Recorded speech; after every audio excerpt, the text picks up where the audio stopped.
Think of all the beauty still left around you and be happy. So এই busy life এ একটু different taste খুঁজে পেতে ঘুরে আসতে পারেন well decorated Supreme Diners থেকে।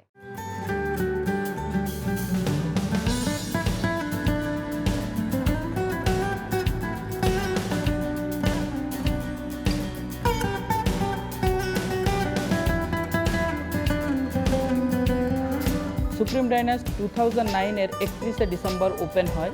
বর্তমানে ঢাকা শহরে আমাদের 3টা ব্রাঞ্চ আছে। একটি ব্রাঞ্চ মিরপুর 1, একটি মিরপুর 6 আর একটি মোহাম্মদপুর। আমাদের মূল লক্ষ্য রিজনেবল প্রাইসে কাস্টমারকে আন্তর্জাতিক মানসম্পন্ন চিকেনের টেস্ট দেওয়া। আমাদের যাবতীয় স্পাইসেসগুলো আসে কোরিয়া থেকে। আমরা দীর্ঘ 5 বছর যাবৎ কাস্টমারকে আমাদের এই সেবা প্রদান করে আসছি।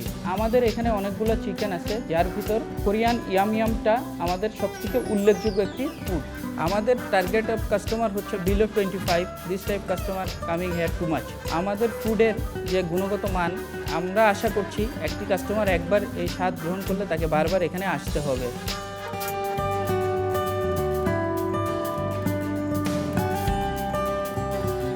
শুধু আউটলুক বা ইন্টেরিয়র নয়, সুপ্রিম ডাইনার্সের গার্লিক ইয়াংনাম স্পেশাল এই রেসিপি আপনাদেরকে আরো বেশি অ্যাট্রাক্ট করবে। So let's see the special recipe. এটা আমরা কাটিং করি, কাটিং করার পর এটা ওয়াশ করা হয়। 3 বার ওয়াশ করার পরে আমরা এটা পানি ঝরানোর জন্য রেখে দিই। তারপর আমরা ম্যারিনেট করি। এই মশলাটা কোরিয়া থেকে আসে। এটা নিয়ে পানি মিক্স করে তারপর চিকেনের উপর ঢালতে হবে। ভালোভাবে ম্যারিনেট করার পর এটা আমরা ফ্রিজে রেখে দিই। 24 ঘন্টা পর আমরা এটা ইউজ করব।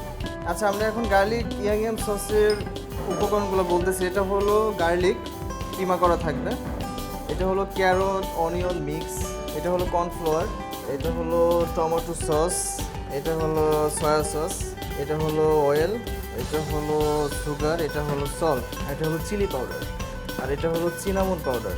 এই উপকরণ দিয়ে আমরা এখন গার্লিক সসটা তৈরি করব। এটা আমাদের আগে ম্যারিনেট করা ছিল, এটা আমরা এখন ফ্রাই করব। এটা ময়দার সাথে মেখাতে হবে।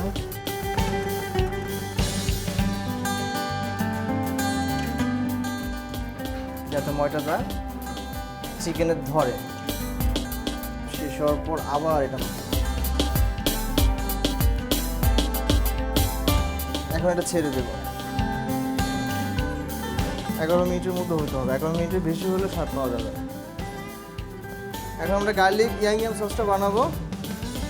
উপকরণগুলো হলো, প্রথমে আমরা গার্লিক দেব, তারপর ক্যারট অনিয়ন মিক্স দেব, অল্প সয়া সস দেব, তারপর সুগারের পরিমাণটা বাড়ায় দিতে হবে, সল্টটা একটু কম, চিলি পাউডার, এটার সাথে অয়েল, টমেটো সস, অল্প সিনামন পাউডার, আর কর্নফ্লাওয়ারটা হলো পরে। এখন এটা আমরা গরম পানিতে দিয়ে দেব।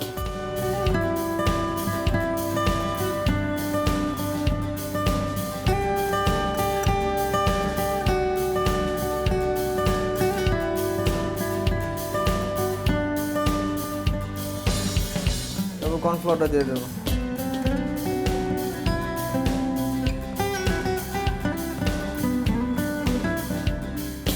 15 মিনিট পরে এটা হয়ে যাবে। এখন 11 মিনিট শেষ। এখন চিকেনটা উঠাবো।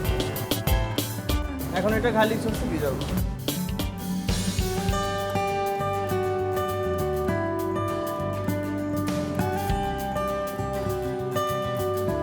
হয়ে গেল গার্লিক ইয়াং চিকেন।